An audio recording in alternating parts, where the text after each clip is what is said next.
It's a Dangerous Business Going Out Your Door by Jetfire. Read by Deep Sky. Chapter 2. Rainbow Dash, being far and away the fastest of the five, got there first, and drew back in shock at what she saw. An entire side of the large tree that housed Ponyville's library had been blown out, the thick trunk curled back and charred black by the force of whatever sort of explosion had just occurred. Small bits of book paper were drifting down through the air like snowflakes, an oddly calming feature amidst the signs of so much violence. Fluttershy came flapping up beside Dash, glancing up just in time for a charred piece of parchment to alight on her nose. "Oh," she said softly, "Twilight is going to be sad to see so many books destroyed." "Twilight," Dash whispered. "Twilight." She flew through the hole into the library, coughing at the paper dust and smoke. The force of the explosion seemed to have blown every book in the library off its shelf. They covered the floor, lying in heaps and piles. Spinning briefly in a circle, Rainbow Dash bent down onto the pile right beneath her and began digging, hurling books and pieces of books in all directions. Fluttershy, breezing in through the hole, gasped. She was momentarily transfixed in shock by the sight of the destruction. "Come on!" Dash snapped over her shoulder at her. "Help me!" The butter-yellow Pegasus awoke from her trance and quickly began shifting books beside her sky-blue compatriot.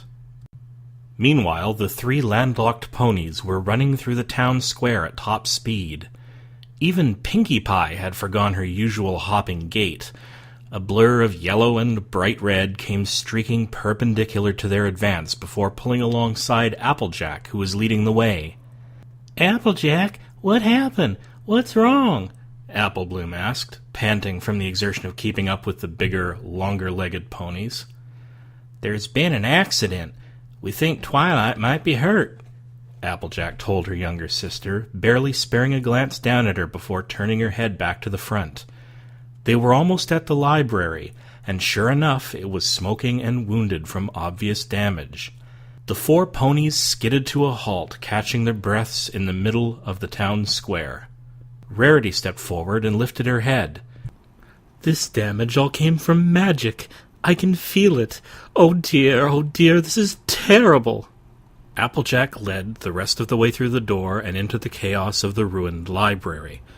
By now, Rainbow Dash and Fluttershy had exposed a few spots of the floor, albeit by hurling books in every direction and creating bigger piles around those spots. "I haven't found Twilight yet," Dash cried at them as they entered. She put her hooves to her face. "Oh gosh, what if she's—" Oh my gosh, oh my gosh, oh my gosh, oh my gosh, oh my gosh, oh my gosh, oh my gosh." "Pinkie!" Applejack snapped at the Pink Earth pony. "Cool it. Let's all just calm down and act rational-like. We're never going to find Twilight." "If there's anything to find," Rainbow Dash cried. "we're never going to find Twilight if we all start running around like headless chickens. We need to act methodical-like." "If I may," Rarity stepped forward, "we'll clear the floor much better if we concentrate on moving the books to the edges, near the shelves. It would also help to stack them neatly, as opposed to tossing them on top of each other again." "Okay," said Applejack, stomping her front hoof on the ground. "You heard Rarity. Let's do this neatly, and we'll find Twilight in no time." Rarity, Pinkie Pie, Applejack, and Applebloom waded through the books and began to remove them from the middle of the room. Applejack and Applebloom worked together, handing off to each other in a miniature convoy.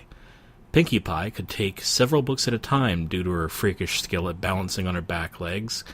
Rarity cleared dozens of books in a sweep with her magic. Fluttershy and Rainbow Dash continued to sort where they were, now more neatly. Slowly the floor began to appear. A pile of books near Pinkie Pie suddenly stirred. Every pony looked up. Rainbow Dash flew over and began tearing off books, once more not caring where they landed. Suddenly, Spike's head popped up between tattered volumes. The little dragon burst from the books around him, then rubbed his head. "Ow! What happened?" The ponies tried to hide their disappointment. "Spike, What did you see happen? Dash demanded. Did you see what happened to Twilight? Are you all right, Spike? Fluttershy asked, landing next to him and looking him over. That seems like a nasty bump on your head. I think I'll be fine, said Spike, though he was wincing as he touched the growing bruise. All I remember was turning around to watch Twilight teleport. Then I noticed this huge bloom of light. Something was definitely wrong. I was running down the stairs when, boom! He flung his arms apart, pantomiming the explosion he'd been caught up in. I must have been hit by a dictionary or something. Suddenly, another pile of books, this one much larger, began to shift. Distinctly feminine groaning came from beneath the jumbled volumes. Every pony rushed over to the source of the noise, their spirits rising brilliantly.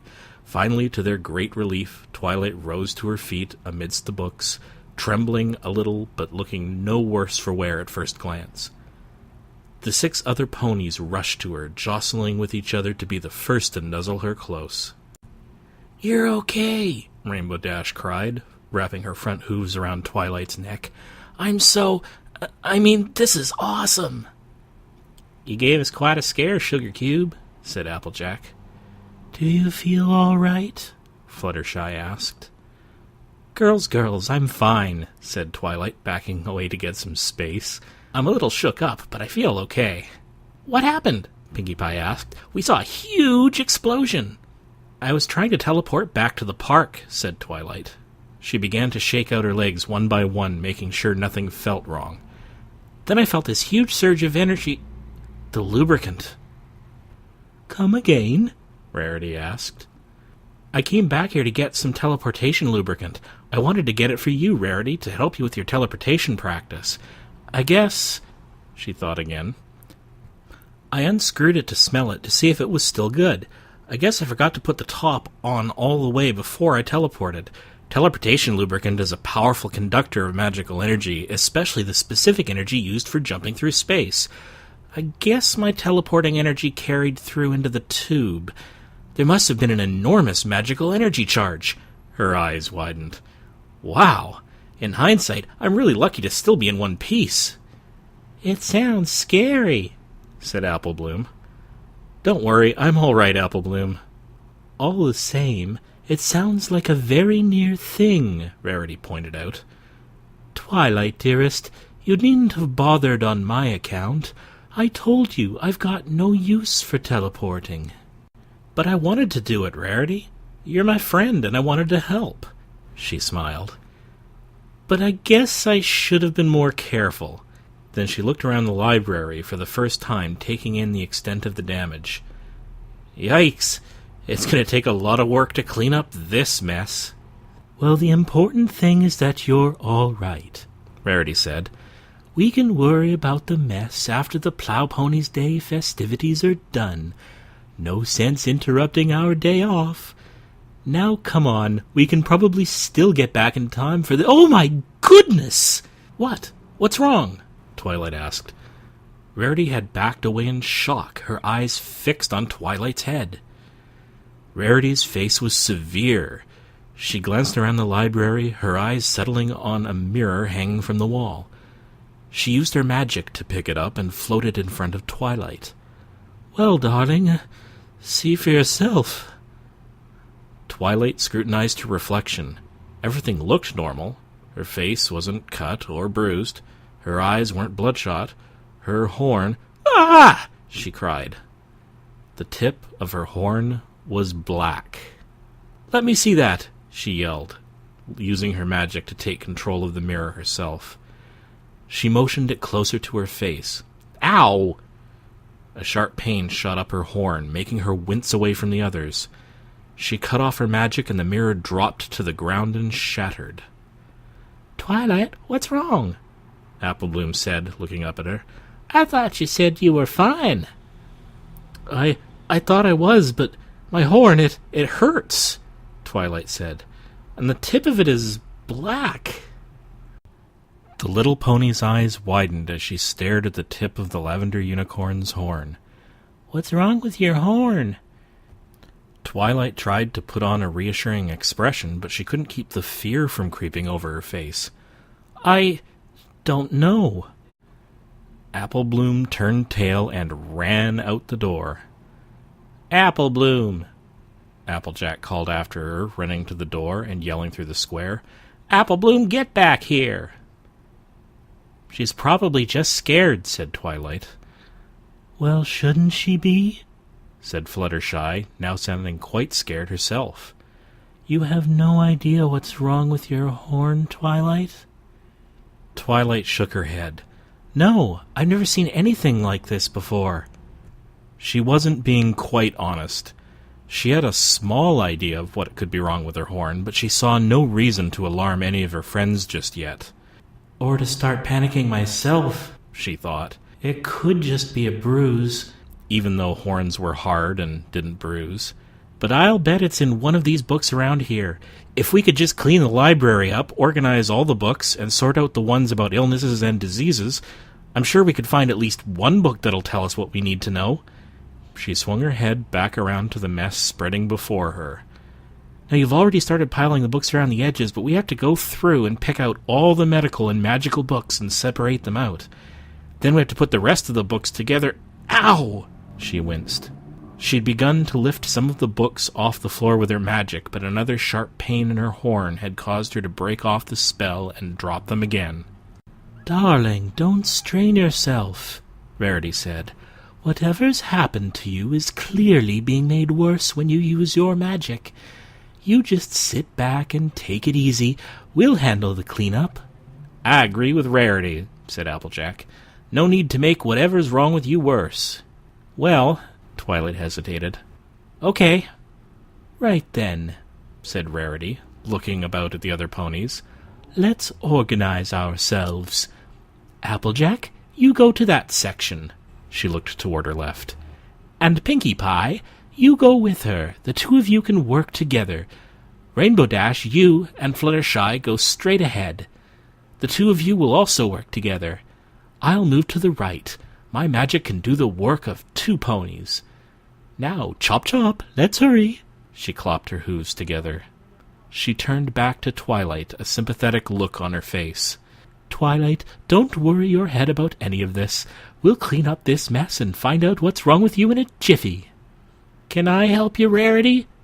Spike asked. "Well, of course you can, Spike," the white unicorn said with a smile. She trotted through the books to her selected station. "Come over here and help me sort through the books as I levitate them. I bet you know this library almost as well as Twilight." Sort of," Spike said weakly. With a smile, Rarity's horn lit up, and more than a dozen books floated into the air. In truth, the white unicorn's insides were roiling in a storm of guilt. Twilight appeared to have been seriously hurt, and she'd been hurt trying to help Rarity. "I told her I didn't need her help," Rarity thought, only half listening as Spike attempted to pick out the medical books from those she had levitated. "Oh, Twilight, why did you have to be so generous? Generosity is my job, and why couldn't I have just learned to teleport the first time? This catastrophe could have been avoided." A burst of disgusted energy surged through her horn, charging the books she was levitating and sending them scattering in all directions. Spike had to dodge a few that shot his way. The other ponies glanced up towards her. Rarity gave them a smile. "Sorry, just wasn't paying attention. Carry on." She looked away from them and returned to sorting the books, a heavy, oily feeling in the pit of her heart. "Rarity?" Twilight's voice was right behind her. This time, Rarity finished setting the books down in their neat piles before turning around. "Is something wrong, darling? Are you feeling any worse?" Twilight looked gently at her. "Rarity, it's not your fault." "I don't... oh, Twilight, don't worry, I wasn't thinking anything of the sort," she lied. "Please, Rarity, I was the one who wasn't careful. Don't blame yourself." "Twilight Sparkle, I said to sit tight and relax. I did not see you sitting tight, and I certainly don't see you relaxing. Go get a pillow and some root beer if you must. You're going to strain yourself." Rarity shooed her away with her hoof. Twilight laughed and finally retreated. Rarity allowed herself to feel a little better, then returned to her work. They had mostly cleared the library floor over the span of 20 minutes. All the medical books and magical books had been piled in the center. The other books were stacked along the edge of the floor, below the empty bookshelves. Twilight was impressed at the work they had been able to do. Under Rarity's gentle direction, her 5 friends had sorted everything on the library floor into neat order. They had even made a pile for the damaged or destroyed books near the foot of the stairs. Twilight's heart was heavy at the sight. Books being damaged always pained her. But she had more pressing things to worry about. "Great work, girls. Now we just need to start consulting these books." She walked over to the stacks in the middle. "Now here we—" Suddenly the door to the library burst open. Apple Bloom ran in, then stopped, then looked back over her shoulder. "In here, come on." The little filly cast excited eyes on Twilight. "Don't worry, Twilight, I brought help." She looked over her shoulder again. "Come on, Zecora, she's in here." "Zecora?" Twilight echoed. As if on cue, Zecora the zebra crossed the threshold of the library. She was wearing her traveling cloak, as she usually did during her journeys into Ponyville from her home in the Everfree Forest. The hood was thrown back, though, making her black and white striped neck and head clearly visible, along with the black and white mane that she kept cut in a high mohawk. Rings of gold surrounded her neck, and large gold earrings dangled from her ears. "I have been quite patient," Zecora said in her strange rhyming speech. "Now let me see the patient." She strode softly up to Twilight Sparkle and began to examine her carefully. Twilight could feel her piercing, turquoise eyes staring at her, staring through her, looking deep into her. She suppressed a shiver. Though they'd all learned that Zecora wasn't evil, she could still be a bit unsettling, especially at close quarters. "Hey, you can't rhyme patient with patient," Rainbow Dash suddenly cried. Nobody paid attention to her. Zecora's gaze at last settled on Twilight's horn, which she scrutinized at very close quarters, bringing her left eye within an inch of the blunt, blackened tip. She gently raised a hoof and tapped the tip of the horn. Twilight flinched at the shot of pain. It was like a sore several days old. Finally, Zecora drew back. She had a sad look on her face. "My guess was correct, so bemoan your lot. Twilight Sparkle, you've got a bad case of horn rot." Twilight drew in a breath sharply. "I was afraid of that." Rarity's eyes widened. Oh my goodness gracious, what are we going to do? Not that! Not that!" She was so overcome by shock that she briefly fell to the ground in a faint, though she was on her hooves again in a moment. She hastened to Twilight's side and nuzzled her in their cheek. "Oh, Twilight, darling, I'm sure we can find a cure." "Okay, hold up a second. What is horn rot?" Applejack asked. "Is that some kind of unicorn thing?" "Very much so," Rarity said. "It's a disease that only unicorns are susceptible to," Twilight said. She walked over to the pile of medical and magical books in the center of the library. "Now that we know what I'm looking for, I should be able to find the right book." She started to use magic, but she stopped before she caused herself any more pain. Sitting back, she used her hooves to nudge books off their stacks until she found a suitable volume. It was a thick book, bound in dark blue leather, titled Pony Problems, A to Z.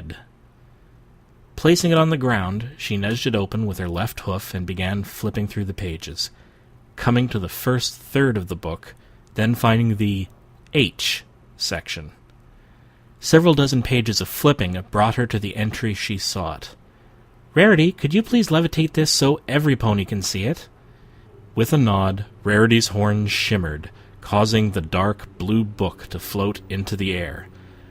The other ponies clustered around it, nudging against each other to try to get a closer view. "Hey, I can't see back here," Dash cried. "Some pony read it aloud, will you?" Ooh, I'll do it! Let me do it!" Pinkie Pie exclaimed, raising her hoof in the air. "But I wanted to do it," Applebloom said. Yeah, but I said it first. Well, I'm younger, so I should go first. Nuh-uh, oldest always goes first. Look, Pinky, just read it, Twilight shouted. There was an edge to her voice that brooked no argument. Pinkie Pie nodded. Ahem. She cleared her throat dramatically. Then finally she began to read.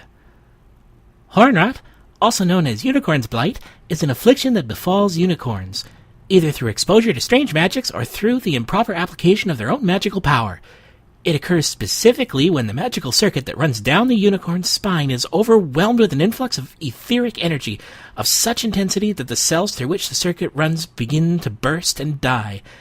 This deadening begins and is most concentrated in the unicorn's horn, which is the focal point of the magical circuit. For cures, see Potions, section 27C. Pinkie Pie blinked a few times, then turned to Twilight. Okay. Oh, so what does that mean? It means that my horn absorbed an enormous amount of magical energy, more than it could cope with, said the Lavender Unicorn. She nudged the floating book aside and turned to face all of her friends. When the teleportation lubricant was exposed to the energy of my teleporting spell, it caused that energy to be extremely amplified. When unicorns use magic, they also open their magical circuits to an influx of magic from their environment.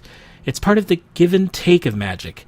In this case, my magical circuit absorbed all the excess energy from the overpowered teleporting spell, and it was too much for my body to handle. The cells in my horn were overwhelmed, and now they're starting to die. Die? Rainbow Dash cried. But you look fine. How can just one part of you die? It's like what happens to hooves and noses when they get frostbite, said Twilight. This last example seemed to clarify things immensely as the whole group put on new expressions of concern. So your horn is dying? Applebloom asked. That's awful. What are you gonna do about it? Not to worry, Applebloom, Twilight said, smiling to try and cheer the little filly up. There's a potion that cures horn rot without fail. The recipe should be in another one of my books, and the ingredients aren't terribly hard to find. We'll just need to let it brew for 3 weeks. 3 weeks? Applejack exclaimed. It's got a lot of magic in it, Twilight said. It needs all that time to draw in enough energy. But if I just take it easy until then... Zecora shook her head. Of your endurance ability I wouldn't boast. This horn rot is strong. You've got 2 weeks. 2.5 at most. Twilight gasped. Are you sure? What makes you say that? Zecora merely nodded. Rarity fainted again. So, what happens after 2 weeks? Fluttershy asked, almost at a whisper. She was afraid of the answer. Twilight bowed her head. Best case scenario? My horn falls off, and I won't be able to do magic anymore. Fluttershy gasped. Rainbow Dash swallowed hard. And the worst case scenario? Twilight averted her gaze. In fact, she turned her whole body, refusing to look at them. She was fighting hard to keep from showing her own fear. Fluttershy squeaked and closed her eyes tightly. No. No! Dash landed and stomped her hoof against the ground. I don't believe there's no faster cure. There's gotta be. There has to be. Yeah, there's gotta be something we can do, Applebloom said. Twilight can't. She just can't. The little yellow pony was on the verge of tears. Applejack sidled up to her sister and leaned into her. There is, in fact, a faster track, Zecora said. What is it? Pinkie Pie asked. The zebra didn't answer immediately. She broke away from the assembled ponies and began to wander the edges of the library, peering through the stacks of books piled beside her. She stopped at one stack and reached into it, plucking out a green book with her teeth and flinging it through the air. It skidded to a stop on the floor next to the ponies. Twilight saw that it was the same book, Supernaturals, that had held the cure for the poison joke that had afflicted them in their first meeting with Zecora. If you want a fast cure, there's just one to get, she said, nudging the book open. You must eat the flower of the beneviolet. The book opened onto the page dominated by the illustration of a flowering plant. It had a thin stem and long, narrow leaves. At the top of the stem was a single flower with 5 broad petals arranged in a star shape. The flower petals were medium purple. The scrap of soil drawn beneath the leaves seemed to be rocky. "I want to read this time," Apple Bloom said before any pony could object. She wiped away the tears that had started to form in her large orange eyes and nudged her way over to the book. Rarity again levitated the book into the air so that everyone could have a better view of it. "The benevolent is a small flowering plant that grows in the high mountain valleys of the Archback Mountains.